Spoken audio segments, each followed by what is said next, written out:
9:25 on the South Shores Morning News. Rob Hackala and Beth Foster, and it's time now to check in with Dr. John Hayes. The doctor is in the house. For a better experience at the doctor's office, try Dr. John Hayes' new, highly personalized and affordable direct primary care practice. Find out more at drjohnhayesjr.com, drjohnhayesjr.com.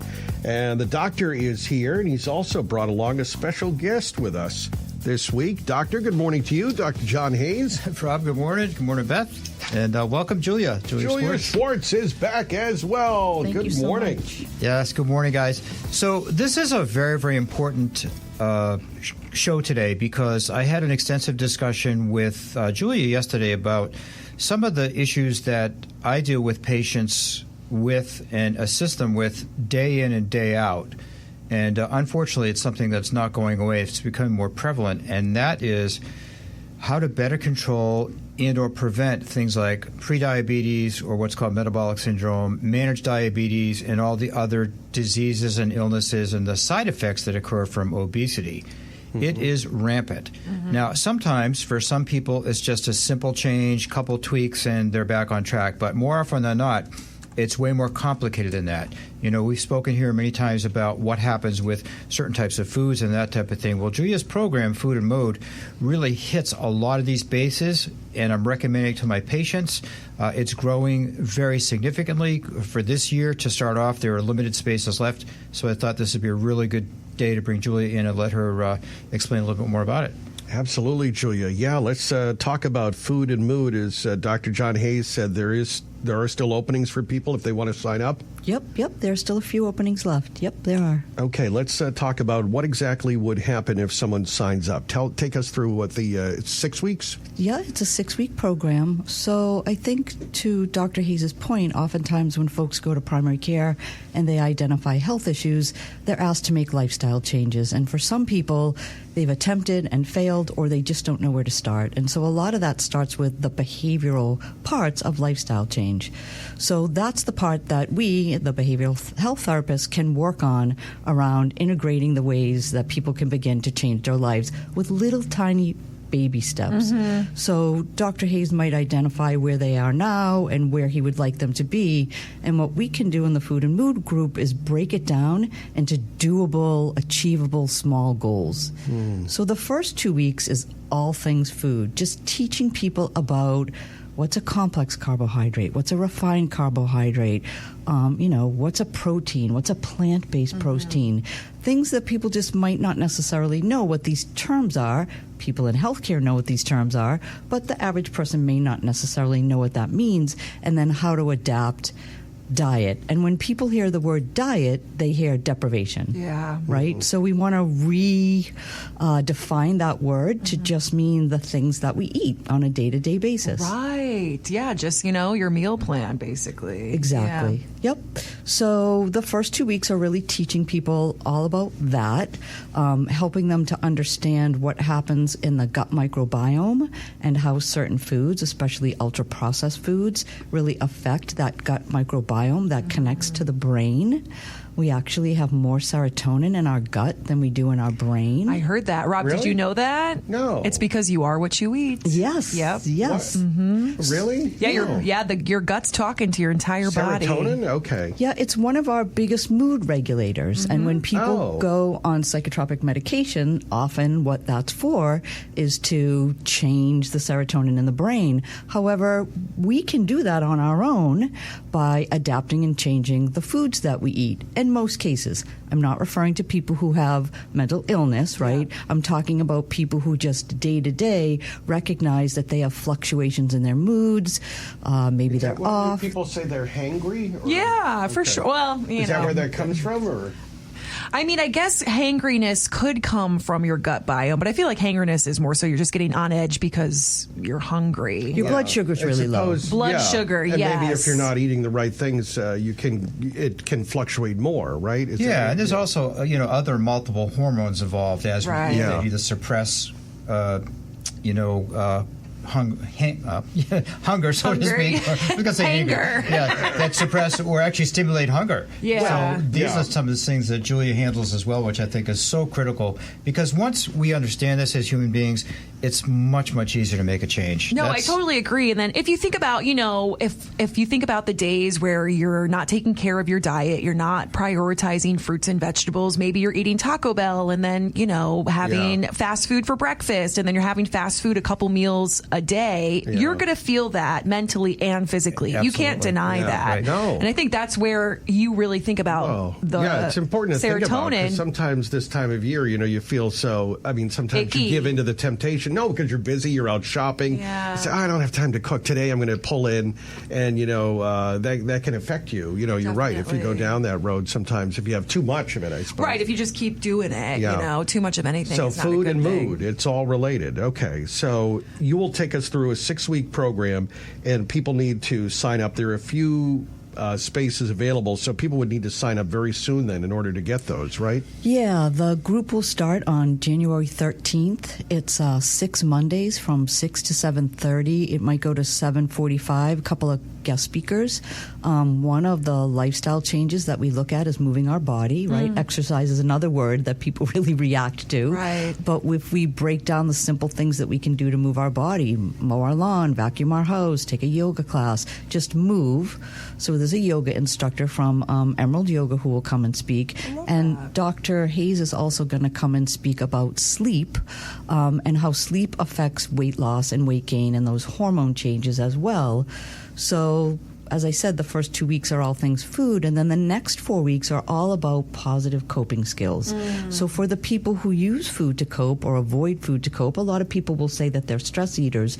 We give them other options of positive coping skills to replace that with. That is absolutely incredible and so important. And also, I think it's important to note that food is sometimes so anchored in our life processes, growing up. And it starts as when you're a child, you want to feel that love from your parents. You eat dinner with them, also celebrations. And then, if you're coping with, emotions as a child, sometimes you divulge into the food. And a lot of people grow up with these same processes, right? And we don't even recognize it. That's the issue now. And there's too much stuff available. Like you walk to the supermarket, like, oh my God, I feel this way. I just walked past the counter and look what's in my hands. Look what I just bought. I know. It's just It's so true. You're not supposed to go in there hungry, Right. but I do from Exactly. time to time. I can't help it. I just, I go in and I want a big box of, funny bones or ring dings, but I look at it. I haven't gotten them yet. Well, the bad but I food, they still see color them. themselves. I don't know. It's like I see it and I'm like, oh, everything looks good. That's what they're supposed to do. The packaging, they use certain colors, they use certain graphics, Right. To really lure you in. Oh, boy. But you were tying this back to the increase of weight loss injectables that are actually becoming extremely popular and commonplace. But I have heard a lot of people from their direct experiences, they do lose a ton of weight on these injectables, and I'm super happy for them. It helps with a lot of other ailments. But then when you wean off these injectables, you still have those psychosomatic food issues that come up. Exactly. Unless you change your behavior and your lifestyle, you can do Ozempic, Wegovy, whatever the heck you want, and then months later, Gain it all back. Yes, you can get that all back. But more than that, there are now very disturbing side effects that are being reported. And one of the most recent ones that hasn't appeared in the mainstream media is that in addition to body muscle loss, it appears that there's now cardiac muscle loss with some of the GLP-1s. Another very, very concerning thing that's not being reported. It's all the sunshine and people dancing outside and For sure. also happy because they have their Ozempic or Wegovy. And the reality is, Well, yeah, if it's a drug commercial, there must be singing yeah, and dancing. Julia did a fantastic job last time we were here talking about how GLP should be done the right way and that type of thing. Right. But still, it's not So cardiac muscle is like what keeps your heart going. exactly. It doesn't Yeah, work. for It's sure. No, I don't want that Period. to get weakened. It's your heart, period. So it's not without risk, and I tell patients that all the time. There are alternatives to that I commonly use, but it's something patients really need to be aware of. Right, because I know a lot of my peers are on these injectables, and then some of them say they're going to be using a maintenance dose for the rest of their life.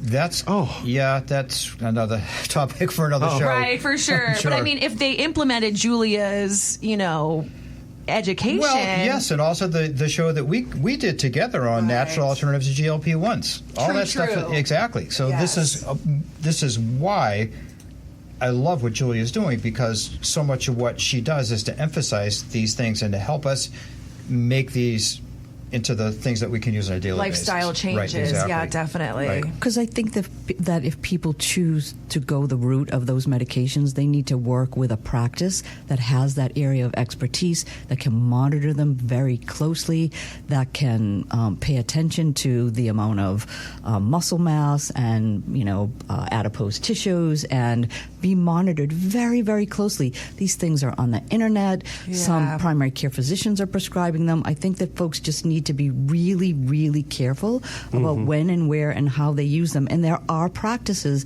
that this is their specialty. Right. So if you're going to do it the right way, and recognize, right, that while we're on the medication, that food chatter goes away. As we wean off the medication, we need to have those lifestyle and behavior things in place so that we don't revert back or kind of boomerang back. And I have patients that I work with who have been on these medications and recognize, and are actually in the group, that they want to mend their relationship with food, right? They want to be able to have those healthy lifestyle changes. And one of the biggest lifestyle changes is meal planning, grocery shopping, and cooking. And so we take the perspective with cooking that it isn't a chore. Cooking can be mindfulness, right? It could be a wonderful mindfulness practice. Chopping, peeling, stirring. Meditative. Right. Smelling the aromas of the food, sitting down, enjoying a meal. We want to enjoy our food, right? We're not advocating for eating, lettuce leaves and whatever, the stuff that nobody enjoys, right? For sure. Right? I'm no rabbit. Yeah. I'm no Right. We are not. love that. We are not, right? So understanding what does it mean to eat a mostly plant-based diet, right? Some people, the hair on the back of their neck goes up, right? You're right. No, but can it be very good? It's a turn off right away without hearing the full story. Sure, where you can have those proteins. You can have, fish and lean meat, and, there's room in your life for a burger, right? But if you're driving through 3 days a week, that's a very different lifestyle. Yes. I think this program is great because, a lot of people actually are not educated to cook. They don't even know how to step into a kitchen. And then, you do kind of snowball into making bad decisions because you just don't know how to make healthy food for yourself. So I think everything that you're saying makes so much sense. And I think, a majority of us in this country probably need some help with our food. Definitely. And healing that part of ourselves. Sure, if you look at the statistics on every health measure, right, compared to the United States and other countries, we don't do well.